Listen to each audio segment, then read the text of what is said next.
வணக்கம். சுய கட்டுப்பாடு, அதாவது செல்ஃப் கண்ட்ரோல் பத்தி நீங்க அனுப்பின குறிப்புகளை நாங்க பார்த்தோம். இதுல எனக்கு ஒரு பெரிய கேள்வி எழுந்துச்சு. சொல்லுங்க.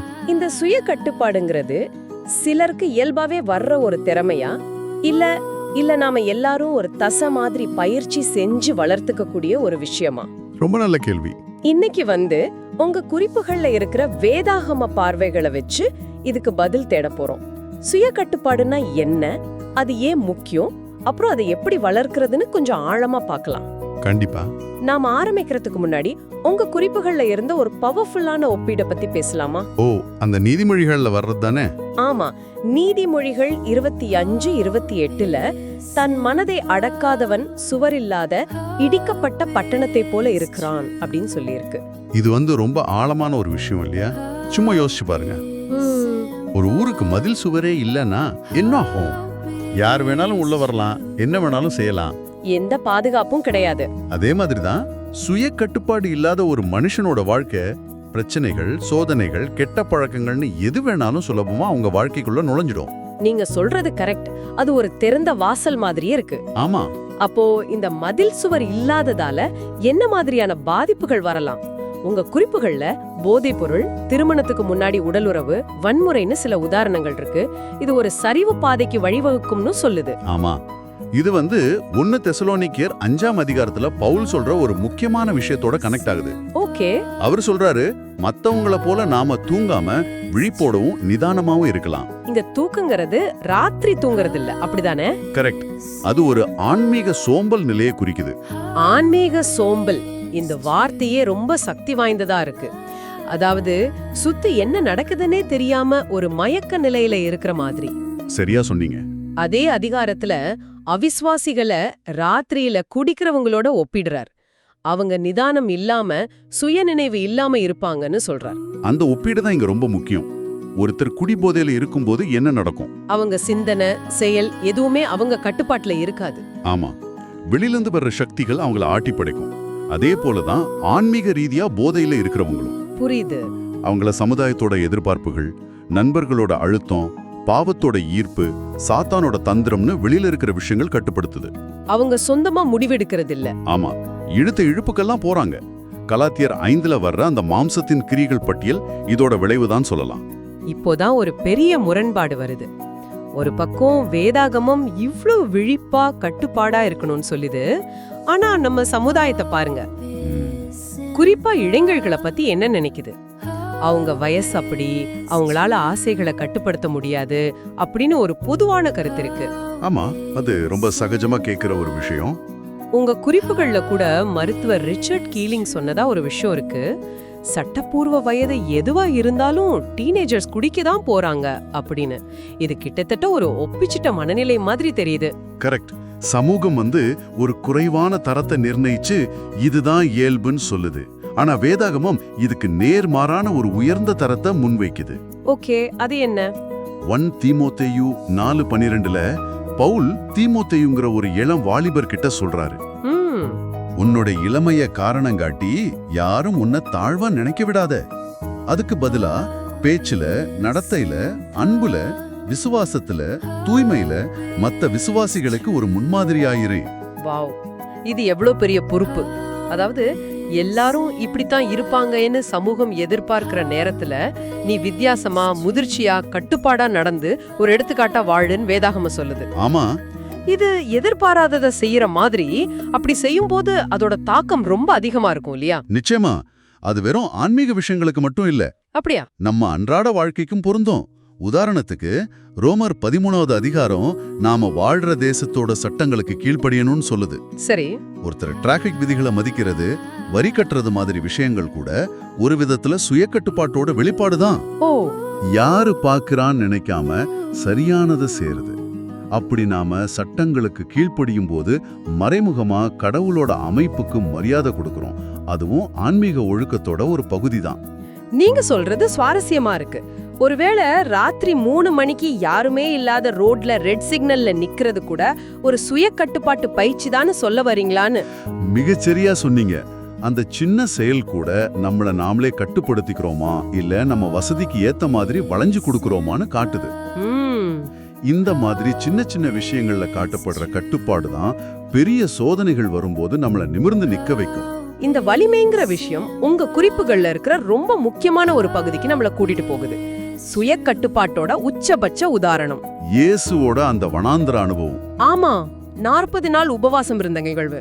ஆமா, இந்த நிகழ்வு ரொம்ப முக்கியம். ஏன்னா நாம தப்பு செஞ்சதுக்கு அப்புறம் சொல்ற ஒரு பொதுவான சாக்கு போக்கு இது உடைச்செறியுது. என்ன சாக்கு போக்கு? நான் ரொம்ப டயர்டா இருந்தேன், நான் ரொம்ப மன அழுத்தத்துல இருந்தேன், நான் ரொம்ப பலவீனமான ஒரு தருணத்துல இருந்தேன், அதனாலதான் அப்படி செஞ்சுட்டேன் நாம சொல்ற எல்லா காரணங்களையும் இது கேள்விக்குள்ளாக்குது. உங்க குறிப்புகள் அதை ரொம்ப அழகா விளக்குது. இயேசு அந்த நேரத்துல எப்படி இருந்தாருன்னு யோசிச்சு பாருங்க. 40 நாள் சாப்பிடாம, தண்ணி குடிக்காம, உடம்புல சக்தியே இல்லாம, பசியில வாடி சோர்வோட உச்சக்கட்டத்துல இருந்தார். மனுஷனா அவர் இருந்ததுலயே ரொம்ப பலவீனமான ஒரு நிலை அது. அந்த சரியான நேரத்துல தான் சாத்தான் அவரை சோதிக்கிறான். இங்க கவனிக்க வேண்டிய இன்னொரு விஷயம், சாத்தான் பேசுறது பொய் இல்ல. அப்படியா? உண்மைகளை தான் பேசினா. இயேசுவால அந்த பாறைகளை அப்பமா மாத்த முடியுங்கிறது உண்மை. அவர் மலையிலிருந்து குதிச்சா தேவதூதர்கள் அவரை தாங்குவாங்கன்னு வேதத்துல வாக்குறுதி இருக்கு. ஓ, அப்போ உண்மைகளை தனக்கு சாதகமா வளைக்க பாக்குறான். அதேதான், இதுதான் ரொம்ப தந்திரமானது. ஒரு பொய்ய நம்புறதை விட ஒரு உண்மையா தவறான நோக்கத்துக்காக பயன்படுத்துறதுல நம்ம சுலபமா விழுந்துருவோம். ஆனா இயேசு என்ன செஞ்சார்? அவர் தன்னோட உடல் பலவீனத்தை ஆன்மீக பலத்தால ஜெயிச்சார். ஒவ்வொரு சோதனைக்கும் அவர் இப்படி எழுதி இருக்கிறதேன்னு சொல்லி வேதாகம வார்த்தைகளை பயன்படுத்தினார். இது நமக்கு என்ன சொல்லி கொடுக்குது? நம்ம வாழ்க்கையோட மிக பலவீனமான கஷ்டமான தருணங்கள்ல கூட பாவத்துக்கு அடிபணியாம கடவுளை பற்றி கொள்ள ஒரு வழி இருக்கு. அப்போ நம்ம பலவீனம் நம்ம பாவம் செய்யறதுக்கு ஒரு காரணம் கிடையாது. இல்ல, அது கடவுளோட பலத்தை தேடுறதுக்கான ஒரு வாய்ப்பு. நடைமுறைப்படுத்தணும். ஆமா, இந்த சுய கட்டுப்பாடுங்கிற தசைய நாம எப்படி பயிற்சி கொடுத்து வளர்க்கறது? அன்றாட வாழ்க்கையில இத ஒரு திறமையா மாத்துறது எப்படி? உங்க குறிப்புகள் இதுக்கு ஒரு 4 படி பயிற்சி திட்டம் கொடுக்குது. அத கொஞ்சம் விளக்கமா பார்க்கலாமா? கண்டிப்பா. முதல் படி, விழிப்புடன் இருங்கள். விழிப்புடன் இருக்கிறது. ஆமா, மத்தேயு 26:41ல இயேசு சொல்றாரு, சோதனைக்கு உட்படாதபடிக்கு விழித்திருந்து ஜெபம் பண்ணுங்கள். விழிப்பா இருக்கிறதுனா என்ன அர்த்தம்? முதல்ல எது சரி எது தவறுன்னு கடவுளோட கொள்கைகளை தெரிஞ்சுக்கிறது. ரெண்டாவது, சாத்தானோட தந்திரங்கள் என்னென்னு புரிஞ்சுக்கிறது. வேதாகமத்துல யோசேப்பு மாதிரி சோதனையை ஜெயிச்சவங்களோட கதையும் இருக்கு. தாவீது மாதிரி சோதனையில விழுந்தவங்களோட கதையும் இருக்கு. கரெக்ட். இது ரெண்டையும் படிக்கும்போது நமக்கு ஒரு தெளிவு கிடைக்கும். ஓகே, அப்போ முதல் படி பரிவை பெருக்கிக்கிறது. எதிரி யாரு, அவனோட தந்திரம் என்ன, நம்மோட பாதுகாப்பு என்னன்னு தெரிஞ்சுக்கிறது. ரெண்டாவது படி என்ன? ரெண்டாவது படி, கடவுளை தேடி அறிந்து கொள்ளுங்கள். அதே வசனத்துல விழித்திருந்து ஜெபம் பண்ணுங்கள்னு வருது. ஜெபம். ஆமா, ஜெபம் பண்றதுனா நாம தனியா போராடலன்னு ஒத்துக்கிறது. சுய கட்டுப்பாட்டை கடைபிடிக்க எனக்கு உதவி வேணும்னு கடவுள்கிட்ட கேக்குறது. நம்மளோட முயற்சியோட சேர்த்து கடவுளோட சக்தியை நாம தேடும்போது அந்த போராட்டம் சுலபமாகுது. அவர் நமக்கு உதவுவார்னு நம்புறது. மூணாவது படி கொஞ்சம் வித்தியாசமா இருக்கு. உங்கள் வசதியான வட்டத்தை விட்டு வெளியே வாருங்கள். அதாவது get out of your comfort zone. ஆமா, கட்டுப்பாடா இருக்கிறதுக்கும் கம்ஃபர்ட் ஜோனை விட்டு வரதுக்கும் என்ன சம்பந்தம்? இது கொஞ்சம் முரணா இல்லையா? கேக்குறதுக்கு அப்படிதான் இருக்கும். ஆனா இது ரொம்ப முக்கியமான படி. எப்படி? நம்ம சமுதாயத்தோட கலாச்சாரத்தோட ஒன்றி போக முயற்சி பண்ணாம கொஞ்சம் தனிச்சு நிக்க பழகணும். எபிரேயர் 5-6 அதிகாரங்கள்ல யூத கிறிஸ்தவர்களை பத்தி சொல்லியிருக்கு. அவங்க கிறிஸ்தவத்தோட அடிப்படை போதனைகளை மட்டும் தெரிஞ்சுக்கிட்டு அதுக்கு மேல வளர விரும்பல. பால் குடிக்கும் குழந்தை மாதிரியே இருந்தாங்க. ஆமா, அந்த ஒப்பீடு உங்க குறிப்புகள்ல இருக்கு. பால் குடிக்கும் குழந்தை கிறிஸ்தவர்களா இருக்கிறதுல இருந்து திட ஆகாரம் உண்ணும் முதிர்ந்த கிறிஸ்தவர்களா வளரணும்னு சொல்லுது. கரெக்டா சொன்னீங்க. ஏன் அவங்க வளர தயங்கினாங்க? ஏன்? ஏன்னா கிறிஸ்துவுக்காக முழுசா அர்ப்பணிக்கிறது அவங்களுக்கு சங்கடமா இருந்துச்சு. அவங்களோட பழைய யூத நண்பர்கள் சமுதாயத்தை விட்டு முழுசா வெளியே வரவங்க பயந்தாங்க. அது அவங்களோட கம்ஃபர்ட் ஜோன். அந்த கம்ஃபர்ட் ஜோன்ல இருந்தா ஆன்மீக வளர்ச்சி இருக்காது, சுய கட்டுப்பாடும் வராது. அந்த வசதியான வட்டத்தை விட்டு வெளியே வந்து கடவுளுக்காக நிக்க துணியும் போதுதான் உண்மையான வளர்ச்சி ஆரம்பிக்குது. அப்போ 4வது படி இந்த வளர்ச்சியோட அடுத்த கட்டமா இருக்கணும். ஆமா, 4வது படி உங்கள் புலன்களை பயிற்றுவியுங்கள். புலன்களை பயிற்றுவிக்கிறது, அதாவது நன்மை எது தீமை எதுன்னு பகுத்தறிய நம்ம மனதையும் உடலையும் புலன்களையும் நம்ம ட்ரெயின் பண்ணணும். இது ஒரே நாள்ல வர்றதில்ல, தொடர்ந்து பயிற்சி செய்யணும். ஆமா, இப்படி பயிற்சி செய்யும்போது என்ன ஆகும்னா ஒரு சோதனை உங்களை நெருங்குறதுக்கு முன்னாடியே அதை உங்களால அடையாளம் கண்டுக்க முடியும். ஒரு அலர்ட் மாதிரி. சரியா சொன்னீங்க. இது ஆபத்தான பாதைன்னு உங்க மனசாட்சி உங்களை எச்சரிக்கும். தப்பு செஞ்சதுக்கு அப்புறம் வருத்தப்படுறதுக்கு பதிலா தப்பு செய்யறதுக்கான வாய்ப்பே தவிர்க்கலாம். இது ரொம்ப பிராக்டிக்கலா இருக்கு. அப்போ இந்த இடத்துல ஒரு நிமிஷம் நிறுத்தி நம்மள நாமே ஒரு சுய பரிசோதனை செஞ்சுக்கலாம் இல்லையா? கண்டிப்பா. கடவுளோட உங்க உறவுல நீங்க எந்த நிலையில இருக்கீங்க? இன்னும் கிறிஸ்துவத்தோட அடிப்படைகளை மட்டும் புடிச்சுக்கிட்டு முழு அர்ப்பணிப்புக்கு தயங்குற ஒரு பால் குடிக்கும் குழந்தையா? இல்ல கடவுளுக்காக வாழணும்னு ஆசை இருக்கு, ஆனா எப்படி வாழ்றதுன்னு சில சமயம் தடுமாறுற கொஞ்சம் திட உணவு சாப்பிடுற சிறு பிள்ளையா? இல்ல கடவுளோட கொள்கைகளை நல்லா புரிஞ்சுக்கிட்டு நன்மை தீமைய பகுத்தறிய பழகின முழுசா திட உணவு சாப்பிடுற ஒரு முதிர்ந்த நபரா? இது ரொம்ப நல்ல கேள்வி. இந்த சுய பரிசோதனை தான் வளர்ச்சிக்கு முதல் படி. சரி, நாம இதுவரைக்கும் பார்த்த விஷயங்களை ஒன்னா சேர்த்து பார்க்கலாம். சுய கட்டுப்பாடு இல்லைனா அது சுவரில்லாத பட்டணம் மாதிரி ஆபத்தானதுன்னு பார்த்தோம். ஆமா. சமுதாயத்தோட குறைவான தரத்தை ஏத்துக்காம வேதாகமம் சொல்ற உயர்ந்த தரத்துக்கு வாழ முயற்சி பண்ணணும்னு பார்த்தோம்.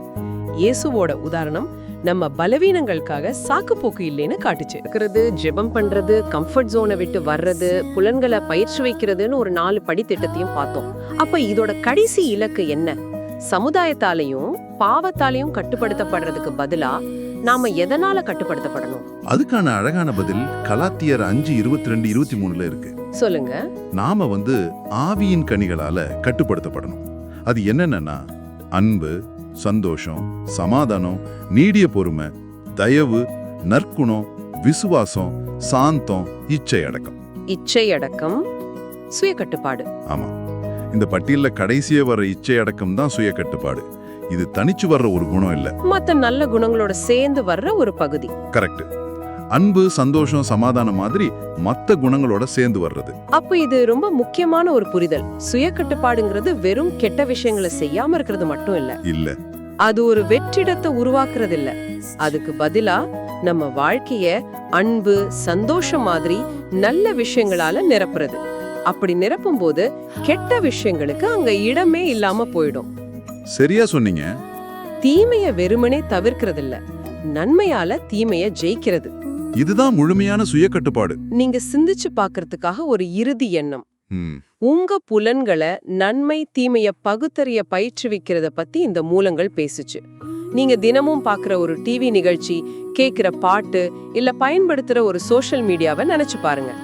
நாளைக்கு இந்த ஒரு புதிய கண்ணோட்டத்தோட, அதாவது இது நன்மைக்கா தீமைக்கா வழி நடத்துதுங்கிற கேள்வியோட, ஆமா, அந்த கேள்வியோட அதை அணுகினா உங்க அனுபவம் எப்படி மாறும்? அதுல மறைஞ்சிருக்கிற நுட்பமான தாக்கங்களை உங்களால அடையாளம் காண முடியுமா?